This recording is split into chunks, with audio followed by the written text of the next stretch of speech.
introduce an old mate from Australia. George and I met, 15 years ago. Long time. Something like that. And that's when I was starting to pick his brain on what to do for certain conditions, particularly I think we talked mental conditions for the first Australian burden of disease study. George is a professor of adolescent health and has had some highly cited publications in the Lancet, basically working with our global burden of disease results, working with a specific focus on adolescents. And he's been commissioned by the Lancet. There's a Lancet commission on adolescent health and well-being. So we'll see a lot more of these analyses, and I suspect we'll hear something about that in today's talk. Good. Thank you very much, Theo. It's great to be here in Seattle. I have been to Seattle many times, and I've never seen sunshine like today. So thank you. I'm going to be talking about a field which goes back a couple of decades, the field of adolescent health. The first grouping in WHO was established about 1990. And over a couple of decades, not much happened in this field of adolescent health. And then in 2012, we saw something of a tipping point. And we saw young people suddenly on a global agenda. There were many events. The Commission for Population and Development, one of the big events on the UN calendar, for the first time focused on adolescence, provoked by some of the political unrest around the globe. The International Labour Organization, for the first time, produced a report on youth unemployment. UNICEF, an organization that deals with 0 to 18, for the first time produced a report on adolescence. And not just one report, but 2 reports within 12 months. USAID, the biggest international development agency on the planet, for the first time released a report on youth in policy and youth in development. And the Lancet produced a second series on adolescent health, which we launched in New York at the time of the Commission on Population and Development. There were many other events in 2012 which really marked a sea change. So what I'd like to look at in this presentation are 4 questions. One is, why adolescent health now? I'd like to talk a little bit to metrics and how we're measuring adolescent health in the global context, or not. I'd like to talk a little bit more about that changing policy context, and then I'm going to be talking about next steps and where the Lancet Commission in adolescent health and well-being is going to be heading to. So I want to kick off by talking about why adolescent health now, and I want to talk about some of the changes that we've seen. And there are 2 kinds of changes. One kind of change is changes in the circumstance of adolescence itself, and the second kind of change is change in understanding of what is actually happening during these adolescent years. So I want you to think about adolescence as that phase of life that begins with a biological event. A biological event is puberty. And it ends with role transitions that through human evolution have been about marriage and parenthood. In the modern context, they're to do with education and employment, and perhaps economic independence. So if we look at those 2 events, marked here, the biological event marked in blue, and the role transition into parenthood, marked by the bars in green, from about 40,000 years ago. The best evidence that we have is that in hunter-gatherer times, the biological event and the role transition were pretty much lined up. A gap of about 2 years between menarche in girls and parenthood. The gap in boys was about 4 years. Now, right through to the Industrial Revolution in high-income countries, that gap was maintained. The age of puberty changed during that time, but the gap between the biological event and the role transition lined up. Then at the time of the Industrial Revolution, a remarkable thing began to happen. It began to diverge, driven initially by young people spending longer time in education. It accelerated in the mid-20th century, driven by the availability of effective contraception. And it's gone even further in recent decades because of the economic context that young people are moving into. Let me explain. Just to say that this is really seeing the emergence of adolescence, so that in a country like mine, and to a lesser extent in the US, the gap between biological maturity and first parenthood for young women is almost 2 decades. That has huge implications for health. Not only sexual and reproductive health, but probably every aspect of health during these years. It's come about because the falling age of puberty over the last 150 years, the loss in terms of age of menarche has been 4 to 5 years in countries where we have data going back. They're mostly Scandinavian countries. The other thing that's happened is this: leaving home. So this young man has just got his PhD, and he's still living at home with mum and dad. Mum and dad are asking that question: when will he ever leave home? Now, that's the context in high-income countries. And in high-income countries, we've seen that change over a couple of centuries, and we've seen systems adapt during that time. So we've seen communities adapt, education systems adapt, health systems adapt. What's significant now is that it's beginning to happen in many low and middle-income countries, and it's happening much more rapidly. It's really happening over the last few decades that we're beginning to see this divergence. Now, many aspects of that divergence are good. The lower age of puberty reflects better nutrition in childhood, lower rates of childhood disease, infectious disease. The rising age of marriage and rising age of parenthood is actually good for many aspects of particularly women's health, maternal health. But it's happening very rapidly at a time when service systems have to adjust very quickly. One of the challenges for us in this field of health is it coincides with the rise of a very different kind of adolescent. Not the married adolescent who is sexually active, but the rise of the unmarried, sexually active adolescent, growing up in contexts where they're at quite considerable risk, where contraceptives may not be readily available. Why is that important? Because 9 in 10 adolescents live in low and middle income countries. So these changes that we've seen in the high income world in adolescence are now affecting the majority of adolescents on the planet. The other thing we've learned is a lot more about biological development during the adolescent years. So puberty is a process that we used to think was all about sexual and reproductive maturity and growth. What we've learned is that it's a much more complex process, and one that begins at a much younger age than we once thought. So how many of you have kids in primary school? Well, not many here.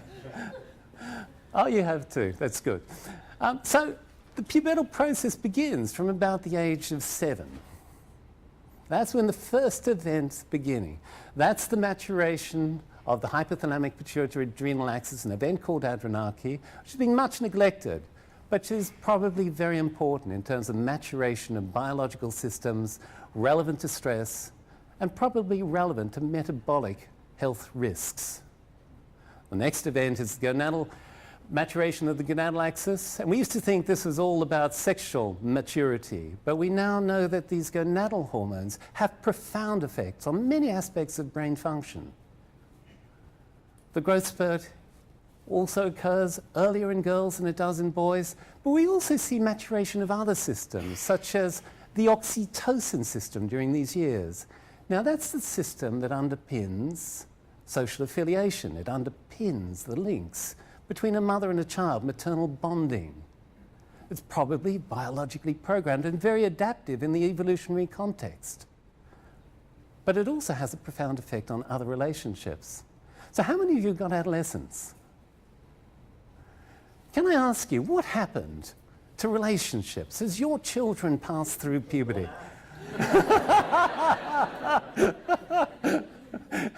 You see these profound shifts, and you're absolutely right. Mum and dad, teachers, they become really not cool at all. Who becomes cool? It's friends and the broader world. And these days, in the modern context, that's not a small group of a dozen. It's the whole world is out there, sort of connected electronically on the web. We also know that other things changed during these years. So I mentioned the profound effects of these hormones on our brain and brain development. So what we see at the time of puberty is we see a switching on of subcortical brain structures involved in processing emotion. So adolescents will report, as they go through puberty, girls in particular, more emotions, more difficulty with emotions. That's the first thing that kicks off. There's another phase of brain development which is higher cortical function, maturation of centers such as the prefrontal center, cortex. These are involved in planning, emotional control. These mature a lot later. Maturation continues right through to about the mid-20s. How many of you have adolescents, did you say? So in terms of how your adolescent functions, that is going to continue to develop right through to the mid-20s. That's good news.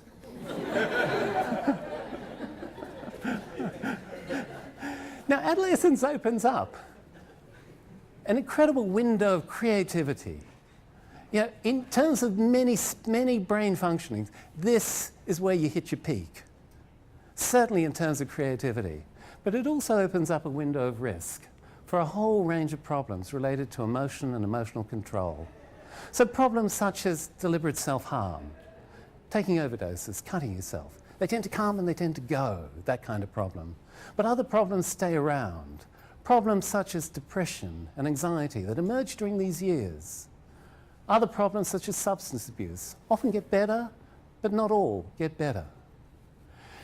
It's not all that's changing during these years. These are years when identity begins to emerge. Adolescents form their identity very much in relation to peers. And the peer group is really influential. So I want you to consider two different peer groups. Buddhist monks on the left and Guatemalan gang members on the right. And just think about how the peer group might influence them. And it's more than just the tattoos that you see here in these guys. So in the Buddhist monks, you're competing for social status around things such as humility, generosity. Those are the values that shape identity. For the Guatemalan gang members, it's competing around such things as protection of the gang, often through the most violent methods that are possible. It's a very different context, shapes identity, shapes health. It's also a time when opportunities can be opened up. This young lady is 15. She won the Canadian Golf Masters a few years back, or closed down through early parenthood. These are some of the reasons why, beyond the biology, there's this interaction with social context that shapes health. But that's more than there's much more than that happening today. We live in the age of Asians, urbanization, globalization, commercialization. These industries are the kinds of industries that are shaping the health and lifestyle of young people. So that's the context of how adolescence has changed. I want to turn to that second question now about how are we measuring what is happening in this time. First, I want to ask you a question of how many countries actually collect comprehensive data and report on adolescence? The answer is very few. Few high-income countries listed here are the only ones who actually produce a report on national data on adolescent health. This is where we started in relation to the previous Lancet series and the paper there, which was trying to assess how good is our data. And the answer was, even for those countries, it was not particularly good. If you look at these reports, there's no common framework. There's little comparability in the indicators, in their definitions, in their measurement. Different reports choose different indicators, and no report, even in our best high-income countries, the United States has the most data of all, are not comprehensive. So where we started with this work and asking, how good is our data? We started with your boss, Chris Murray. These are some of the criteria that Chris laid out a few years ago for what is important in a good health indicator. They've got to be valid, and they've got to have impact. And in the work that we did, we stressed public health importance. So in terms of judging public health importance as to where would you go? Well, we thought a good place to go, well, firstly, before I tell you about that, I want to say that we defined a universe of possible indicators drawn from the conceptual piece in the recent Lancet series, which looked at adolescent health outcomes such as mortality or disease, health-related behaviors and states, such things as tobacco use, physical inactivity, the kinds of things that you measure in the burden of disease study. We looked at risk and predictive factors, here looking at the micro, so how families, peers, communities, schools were influencing health. And we looked at the broader social determinants of health, up here. Such things as gender inequality, such things as socioeconomic status. And we focused here, just to illustrate how we chose our indicators, we focused, I'll use an example from adolescent health outcomes, and we leveraged off the burden of disease study that was done in 2004. Now, this is a long time ago, but at the time we were doing this work, it was the only data that we could actually draw on. So we looked here to see what were the major causes of death in terms of choosing indicators that reflected mortality at a global level, that were globally significant. And the picture at that time was one that surprised us. Injuries, so suicide, homicide, motor vehicle injuries accounted for the great majority of deaths in young males, and also for a substantial number of deaths in young females. From this kind of pattern of data, we decided we had to have an indicator on road traffic injury. Well, we collected the data where we could and came up with pictures such as this to reflect mortality rates due to motor vehicle injury. We used in this report death registry data where we had at least 75% of deaths registered. And the striking thing that you can see looking at this map of Europe is the enormous variation across countries. Let me show you that data in a different kind of way. So ranking countries, high-income countries shown in gold, low and middle-income countries shown in blue. If we had data on India, that was from National Death Registry data, it would be somewhere up here, but we don't have National Death Registry data from India. And what I think you might be able to see here are the extraordinary variation, even in high-income countries, in rates of motor vehicle injury. These are huge differences that we're actually seeing. The other thing I think that is clear from these data, and I said that India would be somewhere up here, is the motor vehicle injuries are not at all a problem of the high-income world. They're much more a problem of low and middle-income countries. And if we had the data, we'd show that even more dramatically. Tobacco use. Again, same formula. High-income countries shown in gold. Low middle-income countries shown in blue. And again, a dramatic picture here, even more dramatic in terms of the burden here, is now very much in low middle-income countries. The nutritional transition is what we've been talking about in terms of the rise of obesity in many countries. And again, we were surprised, and these are data from before 2012, the previous decade, and already in that decade, many low and middle-income countries had made the transition so that the highest rates of obesity were no longer in the United States. they were elsewhere, with a particular problem emerging in young women in North Africa and the Middle East. So, how good is our data in adolescence?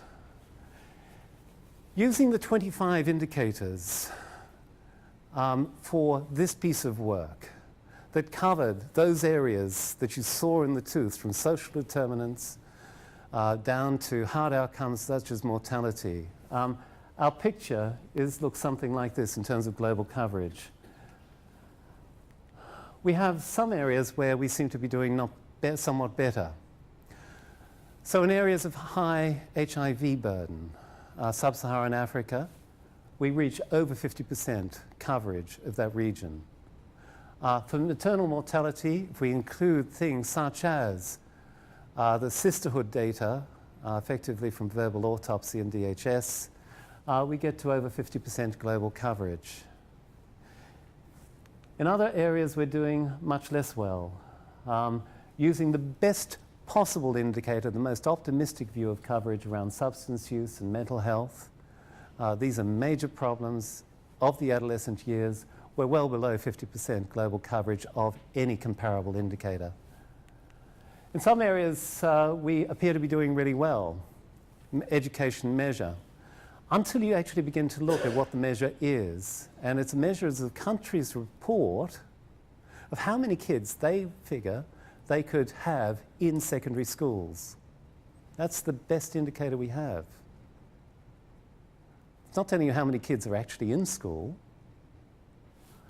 And some areas, such as health service delivery, there was no globally comparable indicator. That's the most optimistic view of coverage. If you actually sort of go further and say, well, where are the ones where we actually have comprehensive coverage of the ages that we need to cover, or where we truly have a comparable indicator, it looks more like this in terms of good coverage in this age group. It's a fairly depressing picture. So I'd like to move on, if I could, to the changing policy context, and because that sets the tone for where we're planning to head with our next piece of work. So one important change that we've seen in many high and middle income countries has been success in improving childhood health. This was another report from The Lancet that we were involved in from 2011, actually, which was looking at trends in mortality across 50 years in 50 countries with national death registry data. You can see here that in mortality of the 1 to 4-year-olds, the trends have been in an incredibly positive direction. 80% falls in mortality over that time. For older adolescents, it's flatlined. For young adults, it's flatlined over that time. So that now mortality in this young adult group in these countries, high and middle income countries, is 3 times higher than it is in 1 to 4-year-olds. That's been a significant shift. And many people are saying, in organizations like UNICEF, if we are to guarantee the successes of early childhood, we need to continue those investments into later childhood, into adolescence. Another shift that we're actually seeing is adolescence is becoming to be seen as central for a whole range of health agendas. And this is new epidemiological data, a recognition that in terms of morbidity for mums and for children and for sort of babies, teenage pregnancy is a really important issue.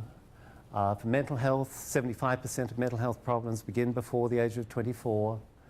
For injuries, clearly this is the age group where 40% of deaths are due to injury compared to 12% in other age groups. And in terms of NCD risks, there is a slow emergence that many of the processes that lead to later life cancer, lead to later life type 2 diabetes or cardiovascular disease are evident during the teenage years. We're also seeing a recognition that adolescent health is really significant in terms of the later working life, economic productivity of the individual and the country. If you look at the age at which an individual makes a transition to giving more back in taxation and earnings than they are actually consuming in most countries, it's about the age of 25, about this point here. The working life continues through to around the age of 60 in most places. What might an early pregnancy do?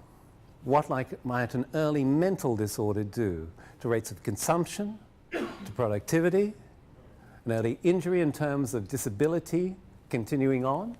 Well, it's going to look something like this in terms of consumption, something like this in terms of earning potential, when it occurs, how long it occurs for. And these are the kinds of models that are beginning to appear in our field, looking at such things as the consequences, the economic consequences of early pregnancy and motherhood. The other frame that people are beginning to look at in terms of adolescence is an intergenerational agenda.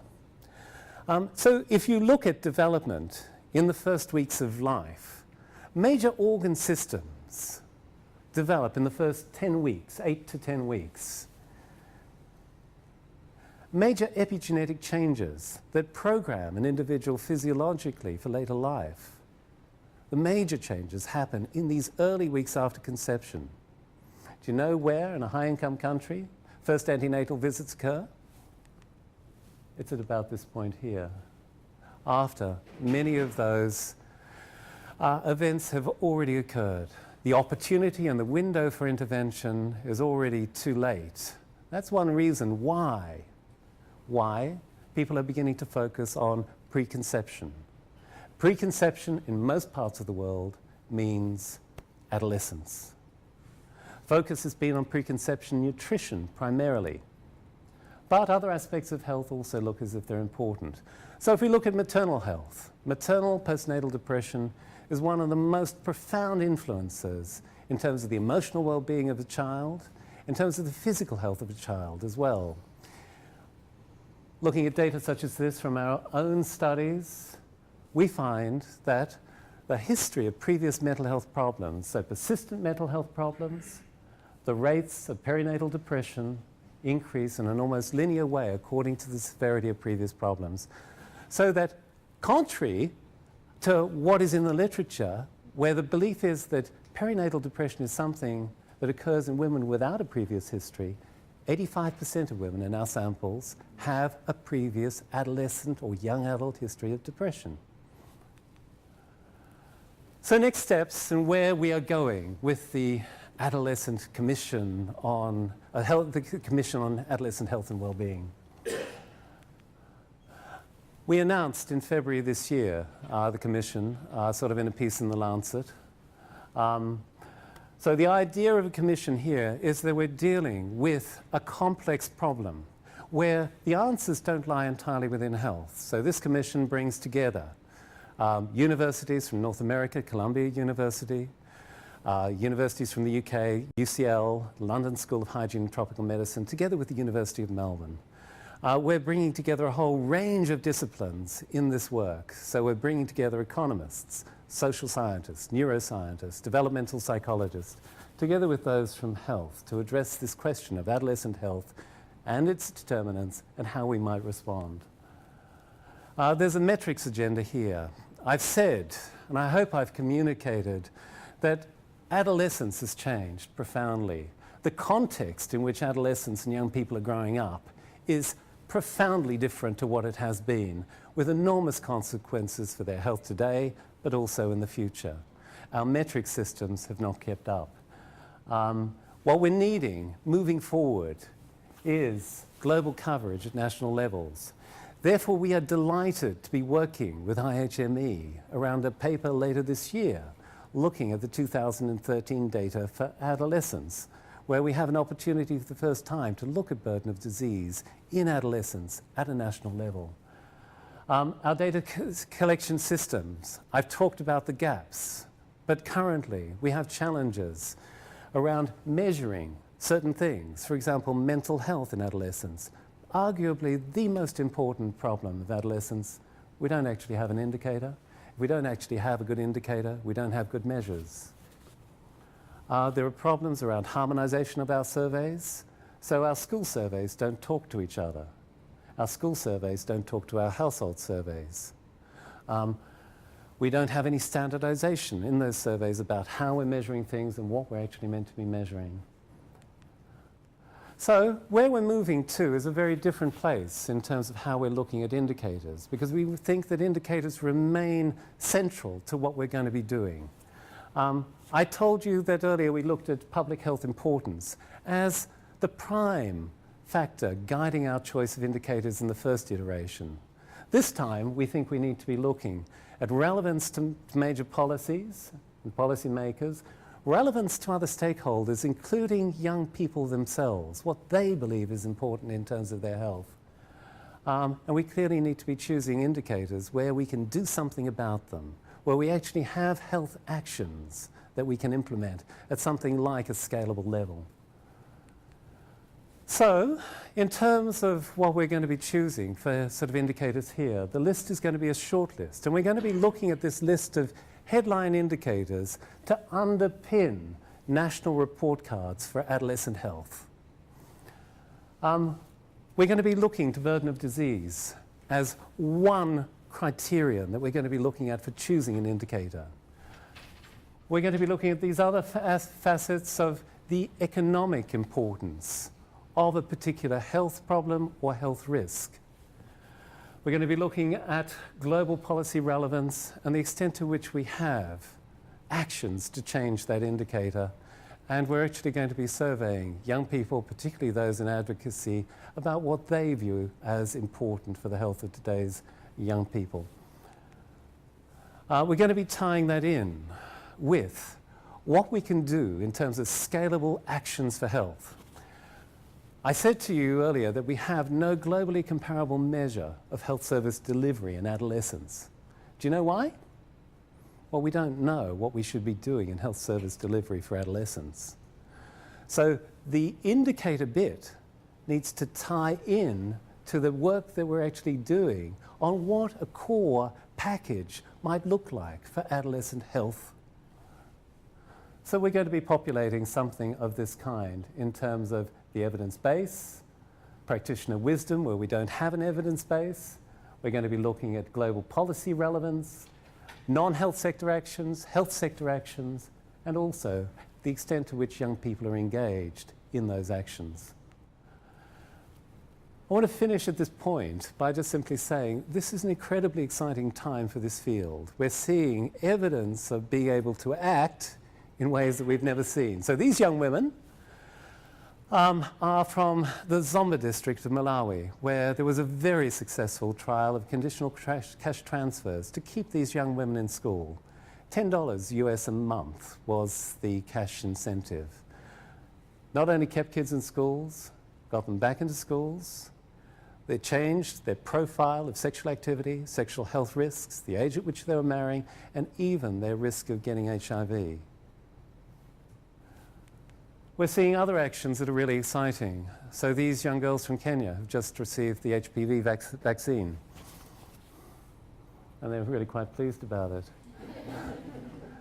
This is an incredibly effective intervention, and one which we're really excited about in the field, not only because we're now beginning to see Gavi investing in HPV vaccination, we're beginning to see national rollouts, but it also offers a sort of an opportunity for adding sort of interventions in, potentially of a range of kinds, coupons for health service access, nutritional interventions, educational interventions. We're seeing the rise of kids in schools. So this is a change that we're beginning to see. So school retention rates across many, many countries now are increasing.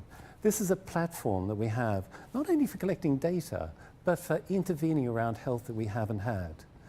These young men, these young fellows are actually looking at an electronic media. So the opportunities for health education through the new media sort of is a profound shift that we've seen and an opportunity that we haven't had. And finally, this example here is designed by young people, Youth for Road Safety. Now, it's a fantastically powerful image communicating the vulnerability of driving. I don't know about for you, but for me, sort of looking at this, I begin to think differently about getting behind the wheel of a car, designed not by advertising agencies, but by young people, for young people. Young people have the potential not only to be the best advocates for their own health, but have the potential to guide us in how to act most effectively for their health. So these are some of the changes that we're seeing, and if I haven't communicated anything, I hope I have communicated the excitement of this field, and we are delighted to be here, and we're delighted to have the opportunity to be working with you later this year. Thank you.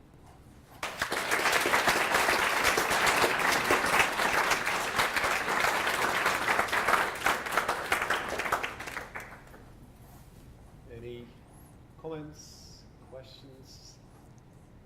Please.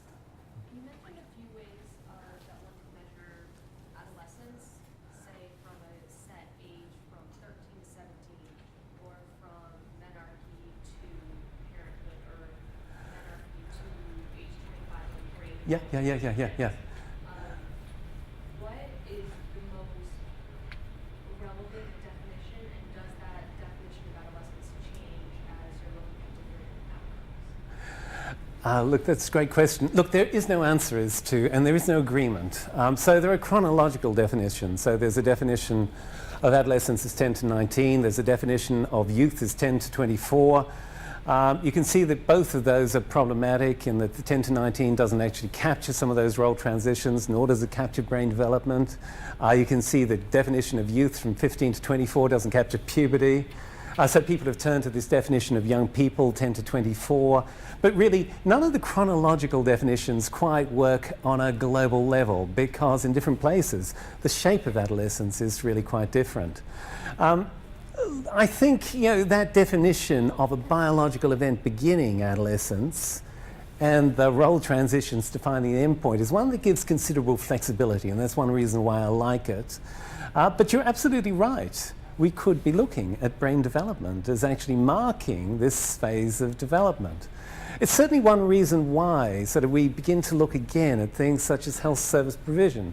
So if you're looking at how we structure health service, we have pediatrics, generally going up to about the age of 16, perhaps 18 in some places. But in terms of brain development being actually at an adult point, well, that's not for another 7 years at least. So one could argue that health services actually badly structured for this age group, and that we actually ought to have some continuity going through. Because one of the unfortunate things we actually see for many young people with chronic physical illnesses, such as type 1 diabetes, is that they get actually terrific care in pediatric settings, but when they actually make the transition to adult services, they get lost. And they can be with tragic consequences in terms of their health in their late 20s. They're the kind who end up in foot clinics with gangrenous toes and things of that kind by their late 20s, early 30s. So, we've got a significant problem there. So I don't have an answer to your question as to how best to define it, but certainly that definition based on brain development begins to have a lot more attraction as we understand more about it. Yes? What about dental health? You have, there is a time period of increased sensitivity between 15 and 20 where you basically can destroy your future teeth. That's totally no. I don't know a lot about teeth, but I'm sure you're absolutely right. And there are certain conditions that occur during these years. For example, bulimia nervosa is one that tends to arise in these years where you get absolute destruction of teeth.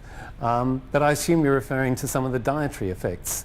So eating sugar, sugary drinks, and that effect on teeth at a time when young people are not necessarily well engaged or well motivated around health care, including dental health care. So absolutely. And I think that's true not only for dental health.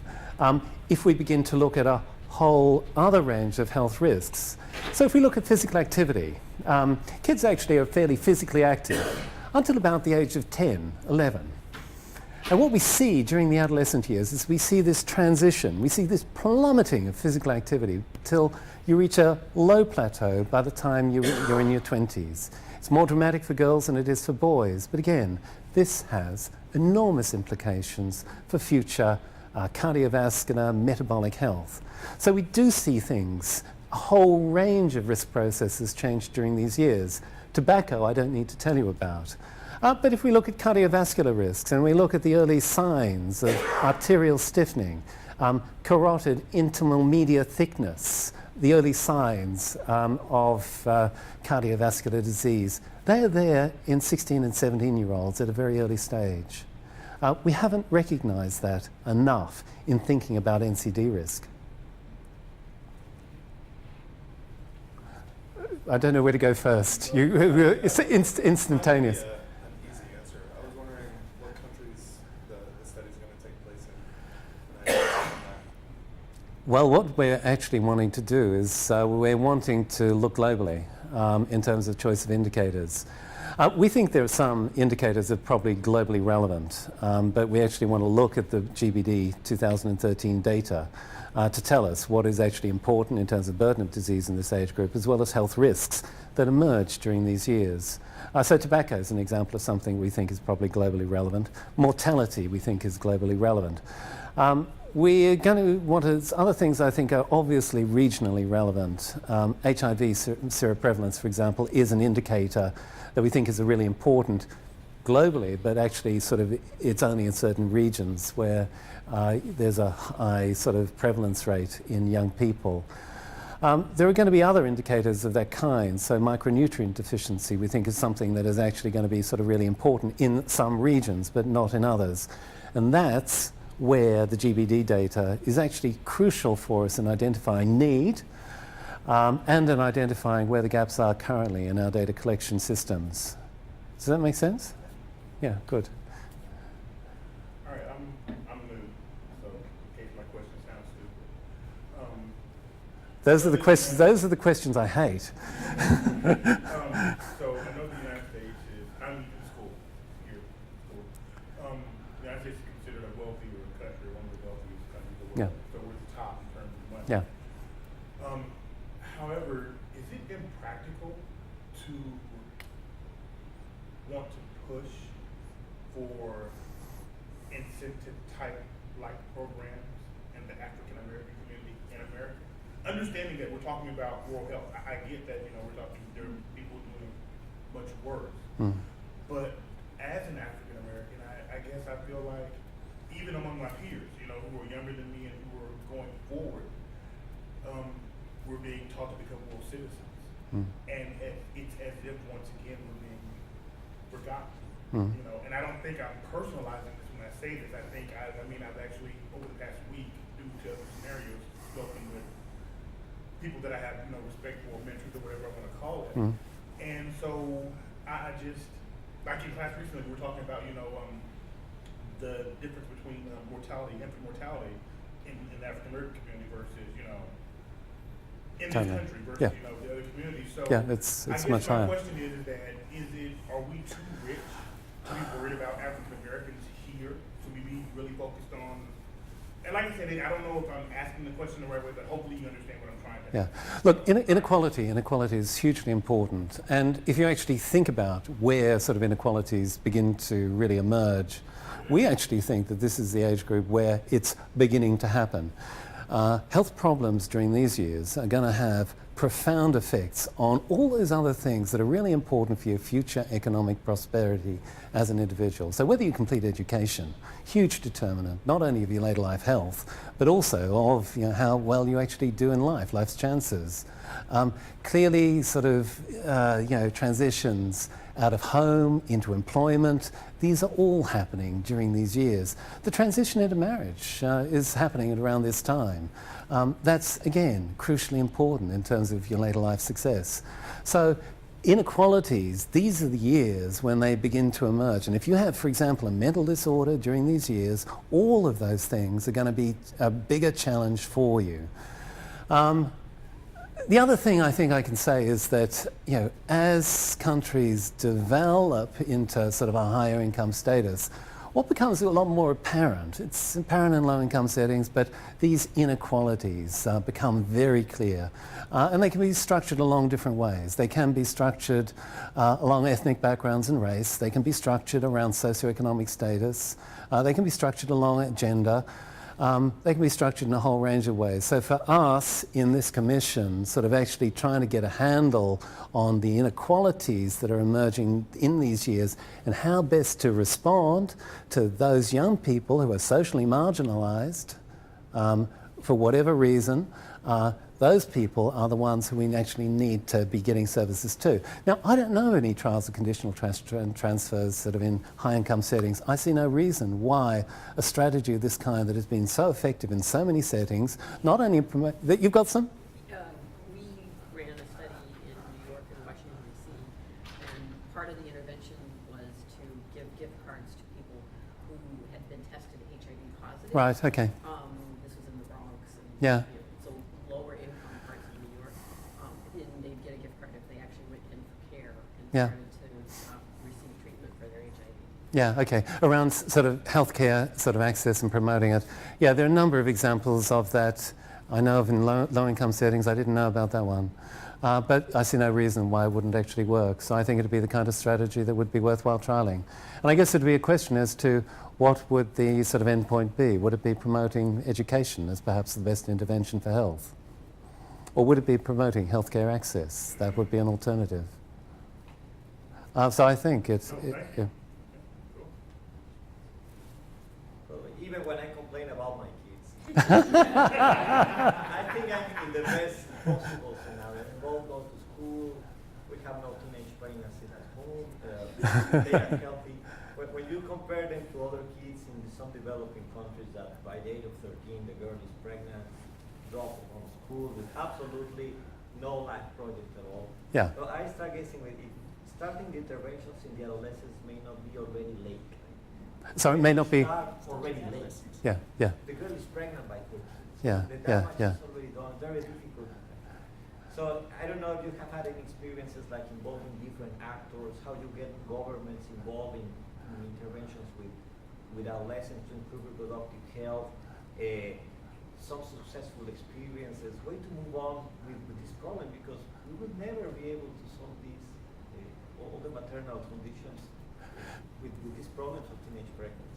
Yeah, look, absolutely agree entirely. And sort of, for example, around sexual education or sexual health education, you know, all the evidence is you need to start early, and the best programs start early, and they're comprehensive. They sort of really are tying sort of not only knowledge, but into sort of accessing both condoms, both contraceptives, changing community attitudes. You know, all of those elements are sort of really important, and the earlier you start, the better. I think that we have a problem in our field, and we have a problem with silos. And it's a field where, sort of, I can tell you, in my country, we sort of have enthusiasm. So we have a period of time where youth suicide is a focus, or drugs become a focus, or mental health becomes a focus, or sexual and reproductive health becomes a focus, and we go through these cycles. In fact, I think we can't sort of really unpack any of these agendas. So, for example, the young girl who gets sort of pregnant at the age of 13, that's related probably to opportunities to stay in education. That in turn is related to poverty. It may later on be related to sort of opportunities for employment. Clearly, sort of there are going to be issues about control. The issue of intimate partner violence, marriage to an older man, the imbalance of power, mental health comes into play. Everything in adolescent health is actually connected. And I think the problem we have with many of our programs is we're not actually joining up the dots.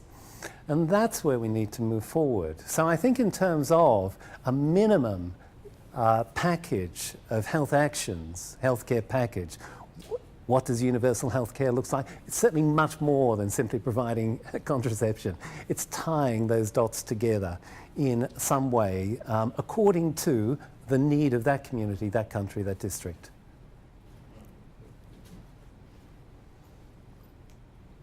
Yes? I was wondering if you could elaborate a little bit more on the challenges of getting a globally representative measure with self, so health, basically self or not biological.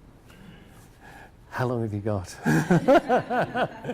Look, that's the agenda moving forward. We sort of really haven't we've got a higgledy-piggledy system that's grown up sort of really on the initiatives of individuals in particular places, and it isn't, in any way sort of globally coordinated or underpinned with good measurement. So take something such as mental health. What we have is one survey currently, the Global Mental Health Survey, which generally starts at the age of 18 years and goes up from there. It's actually doing a psychiatric interview. So that's a big investment in terms of time. What we have in younger adolescents is we have self-report questionnaires. None of them actually validated, none of them even standardized questionnaires in our global surveys. Our household surveys don't collect the data at all. So somehow, sort of within all of this, we need to, I think, come to some point of getting valid measures, which are brief, because I actually don't think we can incorporate a full psychiatric interview in a household survey, such as DHS or MIX. We certainly can't do it in our school-based survey, so I think we need some briefer measures, certainly more efficient, that we can standardize. And I think we probably need to do a little bit of work as to what is actually a mental health problem during these years. These years, mental health problems, they do tend to come and go a bit more than they do in older folk. So probably the significance of an episode of depression and anxiety in the adolescent years is different to what it is at the age of 25 or 35. That work hasn't been done. And beyond the Commission, that's the work that needs to be done. And wouldn't that be a good piece of work for IHME to be involved in? I'm curious on the topic of mental health, are there going to be any mental well-being indicators like some of the Canadian survey that's going on with the work with Dr. Keys, where they're looking at not mental illness per se, but how well adolescents are doing? Yeah, and this is a huge sort of agenda which is really emerging in the economics community, where there's been criticism of GDP as the measure of national progress, and the idea that we should be measuring in all ages some measure of well-being. I don't think we've reached a point of sort of really understanding how to do that. Clearly we have some simple measures of subjective well-being, but subjective well-being comes and goes. We have other measures which are trying to tap into those things that are really important in the lives of young people. So going to young people and asking, well, how important is your family, education, your friends? That's likely to vary very much from different parts of the world. If you are, for example, living sort of in a village in rural Bangladesh, clearly your family and your local village community are going to be the dominant influences on your life and your well-being. But if you're sort of growing up in sort of urban Seattle as an adolescent, you're going to have a whole range of other influences. What is happening at school, what's happening in the peer group, what's happening online, is going to be profoundly affecting your sort of health and your well-being. So I think it's a challenge, and I think that's a big research agenda. And yes, I think there is some really interesting work being done in different parts of the world. But I suspect the solutions are going to be local solutions as to sort of what is important and how we measure it. I think. Maybe last question. Are you considering, or do you plan to involve commercial enterprises in the improving adolescent health? Because adolescents are consumers, of course, but also the consumers of the future. So there's like a conflict. Are these commercial enterprises interested in? Would they be interested, do you think, in improving adolescent health at the cost of their own services? You have an incredible tension there because, private enterprise is really about making money for shareholders. And it's actually very difficult. And I think, the tobacco industry is an example of sort of an industry that really operated in an incredibly detrimental way to the health of us all, but also adolescents in particular. They're now very active in low and middle income countries. So with an industry of that kind, I suspect that one can't work with the industry in a constructive way. Alcohol industry, more sophisticated again. And I think again, the experience has been that working with the industry is very, very challenging. Food industry again, sugary drinks. I think the industries sort of have a vested interest in protecting their turf for as long as they can.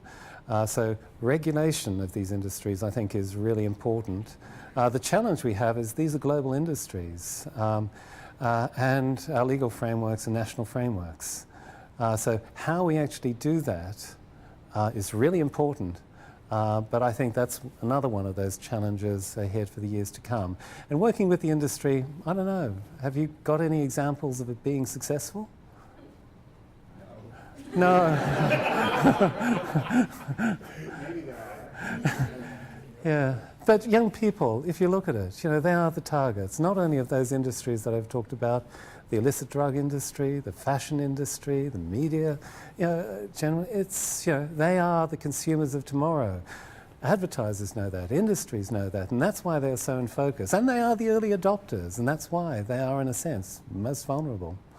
Haven't they been for years, too, and how ironic that we haven't really done any studies. It's extraordinary that we haven't. It's extraordinary that we haven't, but I actually think the globalization and electronic media have changed the game. And I think the intensity now that we're all bombarded with, but I think young people in particular, is just that much greater than it's ever been. So we certainly do need to tackle it. Thank you. Well, thanks very much, George. Thanks, Dave. Thank you. Thank you. Good. Thanks.